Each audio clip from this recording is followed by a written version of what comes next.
À la 129e réunion du Conseil de ministres, 3 points étaient à l'ordre du jour, notamment la communication du chef de l'État, son Excellence Félix Tshisekedi, et du Premier ministre Sama Lukonde. Le chef de l'État a communiqué sur sa participation au 24e sommet ordinaire de la Commission économique des États d'Afrique centrale, CEEAC en sigle, sur la restitution du barrage hydroélectrique à la Gécamine et sur la nécessité de créer des droits miniers, tandis que le Premier ministre a communiqué sur l'accélération du processus de la couverture de santé universelle, sur la dédollarisation progressive de l'économie pour l'appréciation du franc congolais et sur la réhabilitation de certaines infrastructures effondrées au Ouélé. Le deuxième point était l'information des différents ministères et enfin, le troisième point était sur l'approbation des décisions prises au 128e Conseil de ministres. Suivi.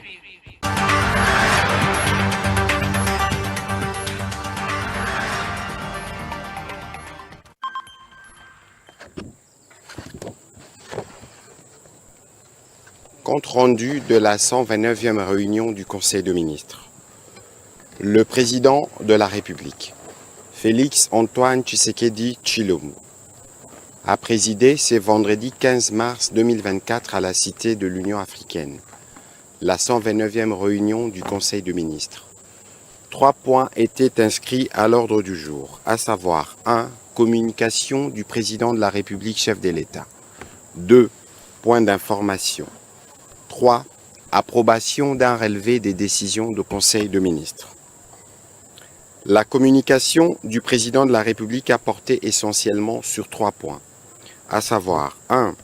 De sa participation au 24e sommet ordinaire de la CEEAC. Le président de la République a fait la restitution au Conseil de sa participation le 9 mars 2024 à Sipopo, en République de Guinée équatoriale, à la 24e session ordinaire de la Conférence des chefs d'État et de gouvernement de la Commission économique des États de l'Afrique centrale, CEEAC, qui avait pour thème cette année la CEEAC à la croisée des chemins vers la consolidation de la réforme pour relever les défis de l'intégration régionale en Afrique centrale. La conférence s'est félicitée de la mise en œuvre de réformes décidées lors des précédents sommets, ceci en vue d'aboutir à une plus grande intégration et interconnexion des États de la région de l'Afrique centrale. Elle a également loué les dynamismes retrouvés de cette communauté régionale à travers la participation des États membres, particulièrement ceux faisant l'objet des situations politiques et sécuritaires qui nécessitent une attention particulière de la dite communauté. À ces propos, la conférence n'a pas manqué de saluer notre pays pour son engagement et surtout pour la réussite des élections générales de décembre 2023 qui ont pris cours dans un contexte dominé par la crise sécuritaire et humanitaire prévalant dans la partie est de notre territoire national. Condamnant l'activisme du groupe armé y sévissant, les chefs d'État et de gouvernement de la société témoignent solidarité au peuple congolais et ont appelé pour ce qui concerne l'agression rwandaise au strict respect des engagements pris dans le cadre de la feuille de route de Luanda.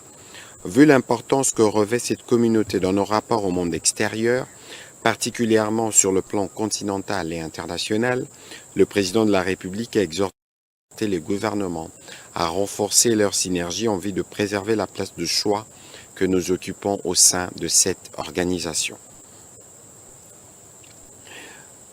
Le deuxième point de la communication du président de la République a porté sur la restitution de barrages hydroélectriques à la Gécamine.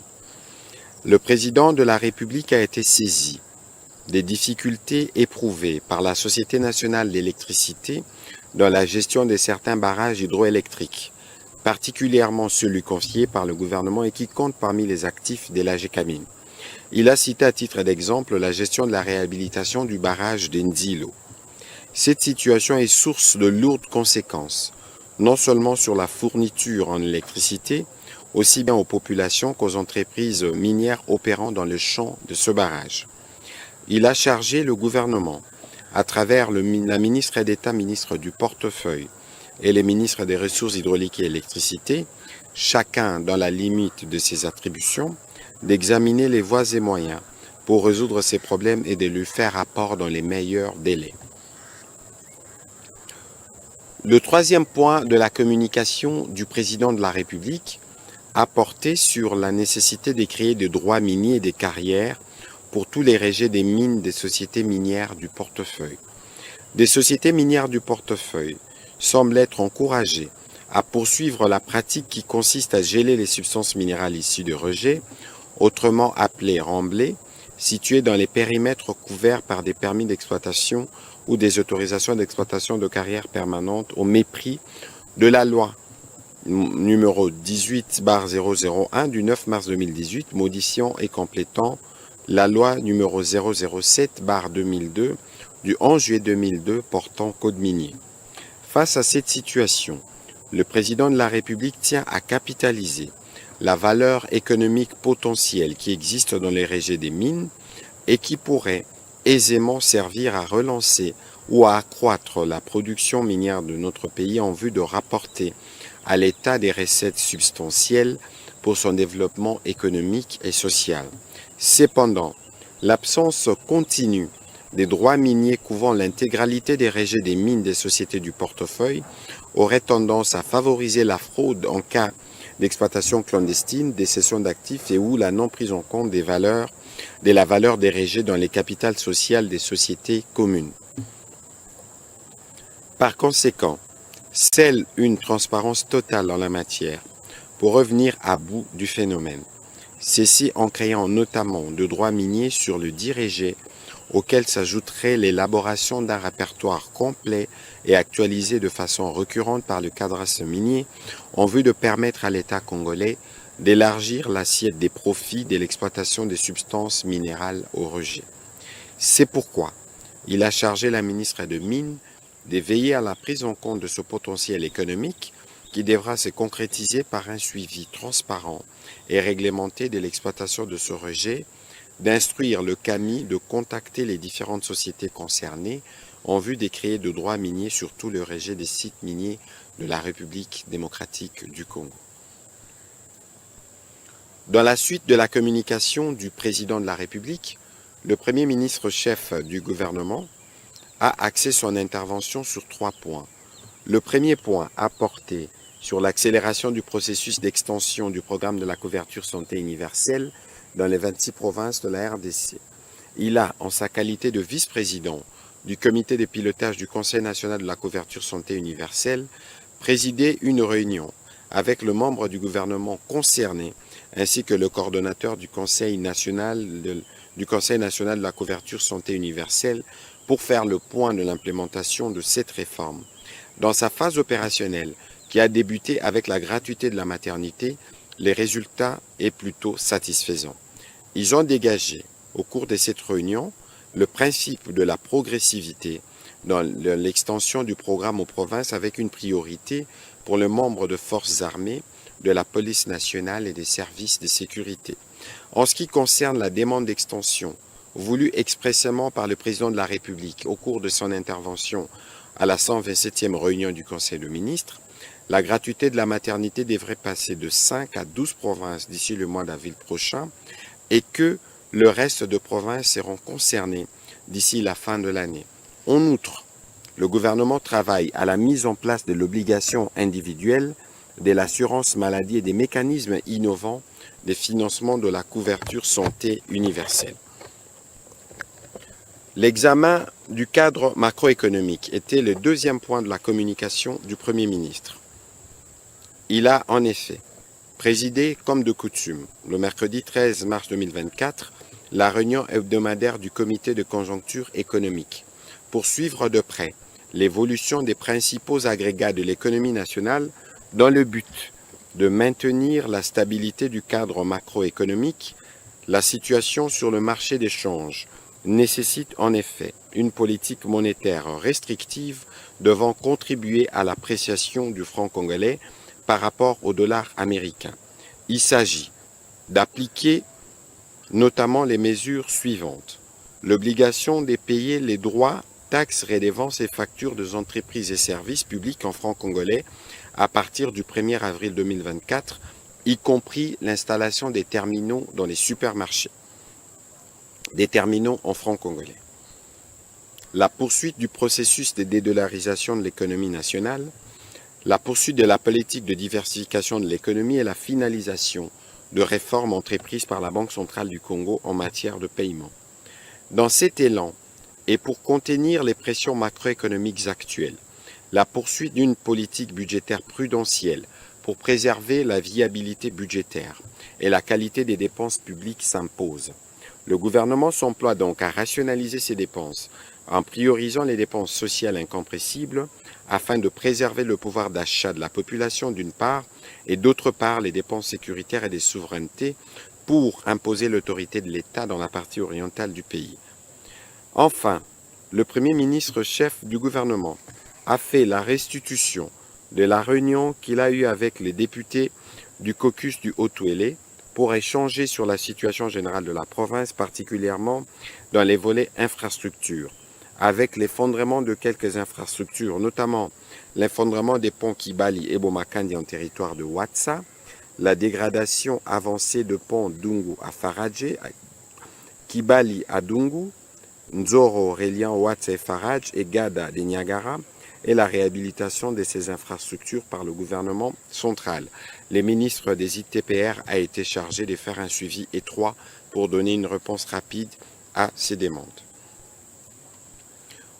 Au deuxième chapitre du Conseil de ministres de ce jour, relatif aux points d'information, le vice-premier ministre, ministre de l'Intérieur, a passé en revue l'état et l'administration du territoire national. L'état d'esprit de la population est demeuré la semaine dernière globalement calme et marqué par l'accueil favorable suite à la position du Conseil de paix et sécurité de l'Union africaine identifiant les mouvements terroristes M23 groupe armé négatif FDLR, ADF, MTM, et des réactions de l'opinion suite à une série d'arrêts rendus par la Cour constitutionnelle au cours de son audience publique du mardi 12 mars 2024 concernant les recours en contestation des résultats des élections législatives nationales. En rapport avec le plan de désengagement de la MONUSCO, le vice-premier ministre, ministre de l'Intérieur, a fait la restitution de la réunion tenue le 14 mars 2024 à Kinshasa devant les principaux États contributeurs et d'autres organismes internationaux et en présence des experts du gouvernement de la République. Il a rapporté que la MONUSCO a présenté l'évaluation des actions menées sur terrain lors du lancement du plan de désengagement à la base de Kamanyola et la police nationale congolaise. Face à la nature des contraintes, elle a exprimé aux États contributeurs la nécessité d'avoir un budget additionnel au regard du calendrier qui ne saura pas tenir devant certaines difficultés réelles rencontrées sur terrain. De son côté, le gouvernement a réitéré sa détermination à assumer ses responsabilités dans l'exécution de la feuille de route comme accord avec la MONUSCO. Quant aux États contributeurs, ils ont exprimé leur disponibilité à accompagner le gouvernement pourvu que les besoins soient clairement exprimés dans un chronogramme et un programme qui tiennent compte des périodes où ils peuvent être pris en compte par les différents contributeurs. Par ailleurs, la situation aux frontières, la criminalité et les banditismes urbains ont aussi fait l'objet du rapport du vice-premier ministre, ministre de l'Intérieur. Toujours sur ces chapitres sécuritaires, le vice-ministre de la Défense nationale, représentant le vice-premier ministre en mission, a fait état de l'évolution de la situation sécuritaire dans l'est de la République démocratique du Congo, mais aussi dans la partie ouest de la RDC, principalement aux alentours de Kwamut. Face à la menace persistante qui subsiste dans la partie est de notre pays, nos forces armées sont engagées dans la contre-offensive et la reprise de l'initiative en vue de restaurer l'autorité de l'État et garantir la sécurité de nos concitoyens. Il a soutenu que des succès significatifs ont été remportés comme en témoigne la destruction d'un drone des reconnaissances ennemies près de la position de la 32e brigade de réaction rapide ainsi que les pertes importantes infligées à l'ennemi lors de son repli de Kalembe vers Kashuga. Ces actions ont affaibli la menace pesant sur le pont Pinga et le centre de Massissi. À l'ouest, une accalmie relative résultant des actions efficaces de nos forces de défense et de sécurité contre les Mobundo est observée. Sur tous les fronts, les forces armées de la République démocratique du Congo demeurent résolument engagées dans leur mission de pacification de toutes les poches concernées à travers le territoire national. Processus de finalisation du plan stratégique de développement 2024-2028. La ministre d'État, ministre du Plan, a présenté le rapport sur le processus de finalisation nationale stratégique de développement PNSD 2024-2028. Indiqué que ces documents tient à sortir notre pays de son sentier de croissance actuel et à l'ambition de faire d'elle un pays à revenu intermédiaire de la tranche inférieure prétis à l'échéance 2023 en portant les revenus par habitant à au moins 1136 $ l'année. Tirant les leçons de la mise en œuvre du PNSD 2019-2023, les présents plans en cours de finalisation introduisent quelques innovations, notamment un choix clair de la trajectoire des développements qui a été opéré, tout en indiquant les réformes requises pour permettre à notre économie de changer des sentiers de croissance. Des domaines de concentration du plan ont été identifiés pour éviter l'éparpillement des efforts ainsi que les secteurs concernés dans chacun des domaines de manière à garantir la cohérence intersectorielle.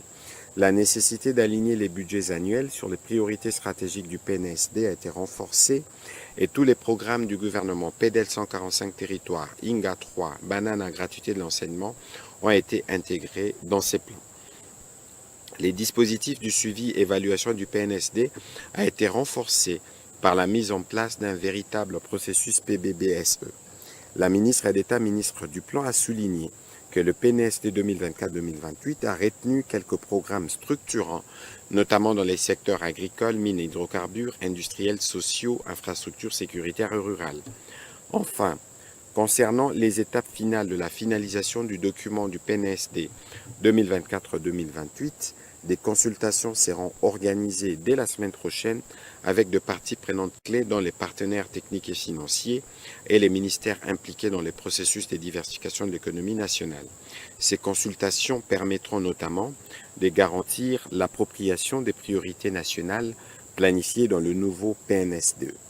Après cette phase de consultation, il sera organisé des ateliers de validation qui connaîtront la participation de toutes les parties prenantes qui permettra de boucler ces processus au plus tard le 30 mars 2024.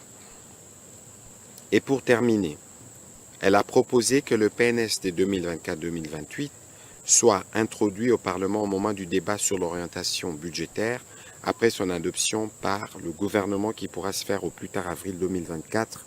Le Conseil a pris acte de cette note d'information. État d'avancement du processus de réhabilitation des infrastructures et de l'équipement de la SNCC-SA et de l'ONATRA sur fond de la redevance logistique terrestre. Le ministre des Transports, Voies des Communications et des Désenclavements a présenté aux membres du Conseil les avancées enregistrées dans les secteurs de transport ferroviaire et par voie d'eau au cours de l'année 2023 et en ses débuts 2024 grâce à la redevance logistique terrestre RLT au bénéfice de ces deux sociétés précitées avant de brosser des perspectives pour le prochain mois.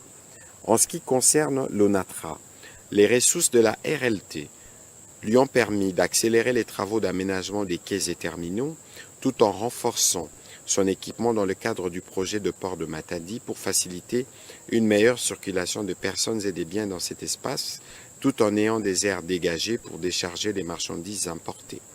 Il est prévu la démolition et les bétonnages des espaces magasins, ainsi que la construction d'une route de contournement et d'un bâtiment administratif hébergeant tous les services commis au port. En outre, il y a la réalisation de travaux des réhabilitations du tronçon de la voie ferrée Kasangulu-Kimwenza après la destruction des ouvrages d'art du fait de pluies diluviennes de septembre-octobre 2023. Ils ont ainsi permis à nouveau la reconnexion de la voie. Les premiers trains expérimentaux composés de 12 wagons, dont 2 chargés d'herbicides et d'équipements de santé, avaient quitté Kinshasa le 19 février 2024 à destination de Matadi.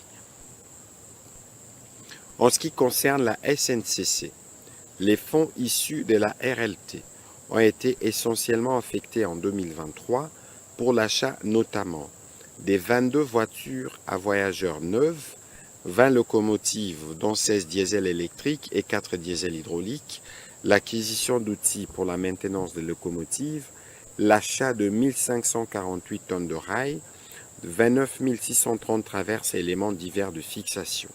À ces jours, d'autres projets sont en phase d'exécution, tels que l'acquisition de 90 km de matériel pour la jonction Likasi-Fungurume, l'achat de 5 locomotives diesel électriques de ligne, l'acquisition de 30 000 traverses métalliques neuves et éléments divers de fixation.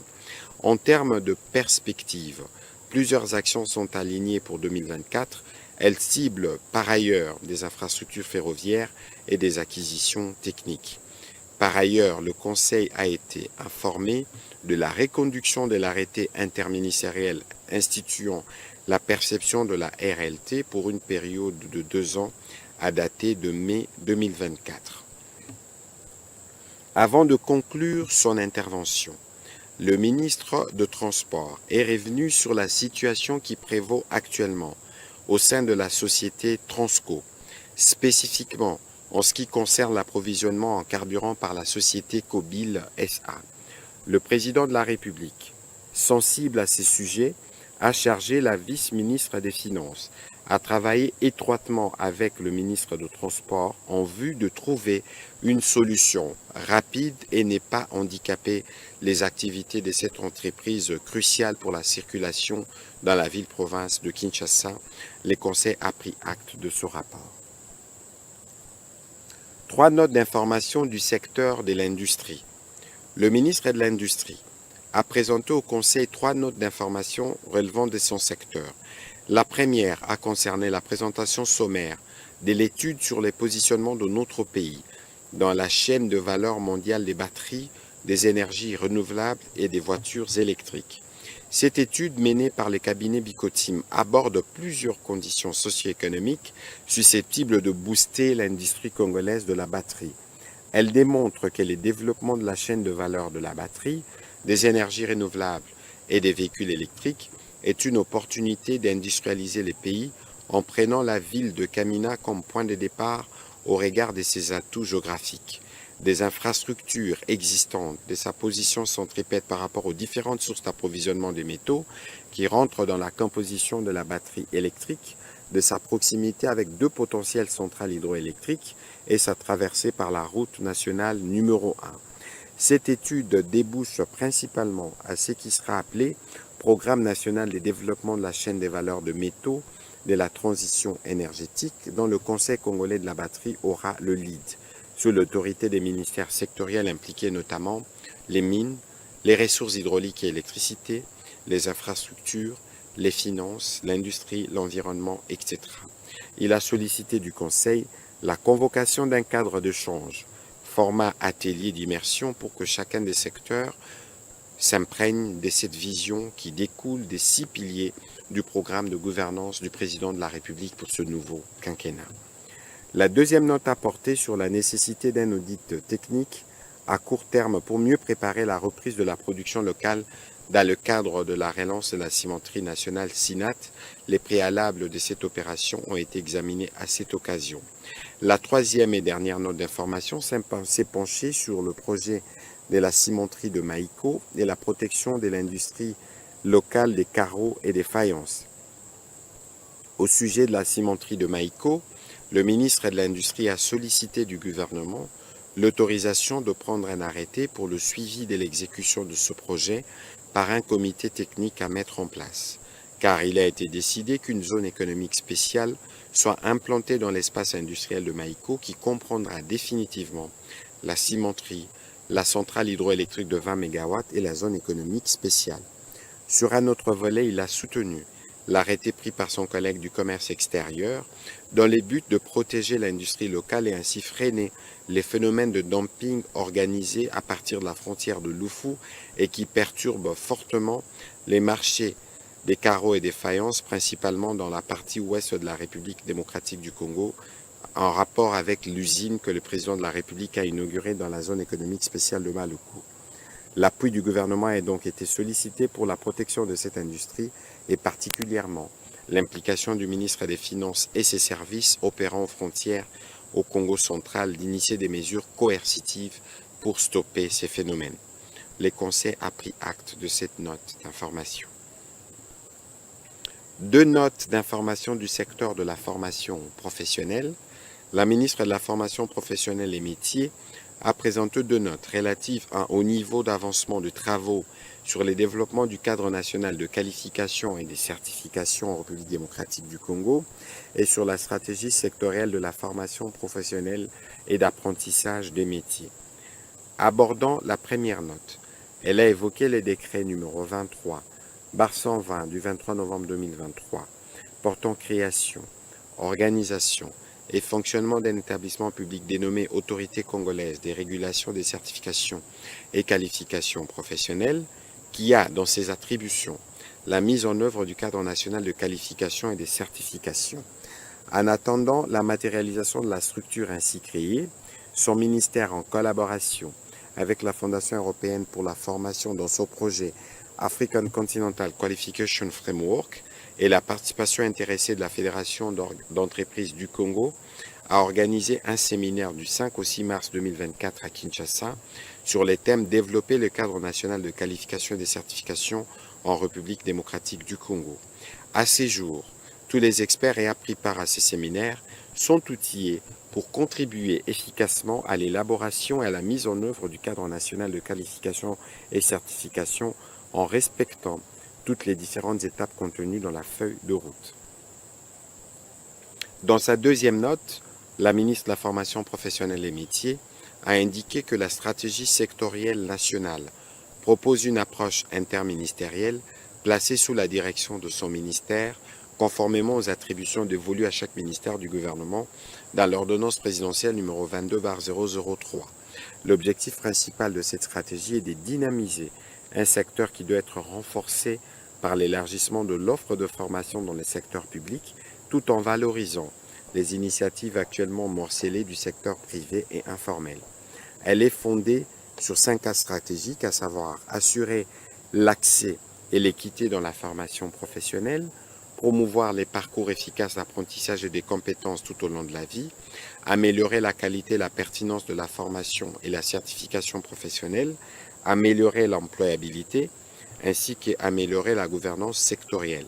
L'impact de cette stratégie devra être déterminé par l'efficacité de sa mise en œuvre et par la synergie entre tous ces axes.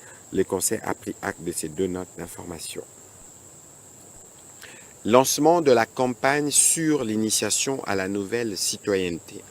Les ministres de la Jeunesse, Initiation à la nouvelle citoyenneté et cohésion nationale, a informé le Conseil du lancement imminent de la campagne sur l'initiation à la nouvelle citoyenneté. Il a indiqué qu'elle sera une mutualisation d'efforts avec le ministère de l'enseignement primaire, secondaire et technique et de la communication et médias pour sensibiliser, former et éduquer les citoyens en vue d'avoir des Congolais qui n'auront pas que la nationalité congolaise comme patrimoine, mais aussi une culture de valeurs dignes des citoyens pour le développement intégral de notre pays. Plusieurs activités seront réalisées, notamment la distribution de manuels dans les écoles primaires et secondaires, ainsi que dans les associations, la diffusion des spots en rapport avec l'initiation à la nouvelle citoyenneté et la sensibilisation à travers les médias. Les manuels dont question sont constitués notamment des modules d'information, d'un guide d'initiation à la nouvelle citoyenneté, des spots éducatifs et d'un manuel illustré traduit en 4 langues. Avec vous, jeunes citoyens, pour un Congo uni destiné aux plus jeunes. En termes d'objectifs poursuivis, il sera question de sensibiliser les Congolais sur la nécessité d'une prise de conscience globale sur le besoin du changement de mentalité, de rappeler les bonnes manières aux citoyens et de renforcer les civismes auprès de la population. Le Conseil a pris acte de cette note d'information. Et pour finir sur ces chapitres de points d'information, stabilisation de prix de produits de base dans les zones touchées par l'insécurité. Au regard de la persistance de conflits dans l'est du pays, qui entravent l'approvisionnement en produits de base dans les provinces du Nord Kivu, du Sud Kivu et de l'Ituri, les ministres d'État, ministres de la décentralisation, faisant l'intérim du ministre de l'Économie nationale, a évoqué les effets néfastes de conflits qui précarisent davantage les populations affectées par l'insécurité. Il a encouragé le gouvernement à formuler une réponse économique en appui aux efforts diplomatiques et militaires déjà déployés en vue de soulager les difficultés que rencontrent les populations de cette partie du pays. Le Conseil a été informé des contours généraux de l'intervention économique du gouvernement pour stabiliser les prix dans les zones sous conflits armés et sécuriser leur approvisionnement en denrées de base. Dans cette perspective, il a été lancé les travaux techniques conjointement avec le ministère des Finances pour définir les modalités d'une intervention en faveur de l'approvisionnement et la stabilisation de prix dans l'est du pays. Un dossier détaillé sera présenté au Conseil des ministres au terme de travaux de cette commission. Le Conseil a aussi pris acte de cette note d'information. Au dernier chapitre du Conseil des ministres de ce jour, relatif à l'approbation d'un relevé des décisions du Conseil des ministres, le Conseil des ministres a adopté les relevés des décisions prises lors de la 128e réunion du Conseil ordinaire des ministres tenue le 8 mars 2024. Commencée à 13h33, la réunion du Conseil des ministres a pris fin à 16h35. Je vous remercie.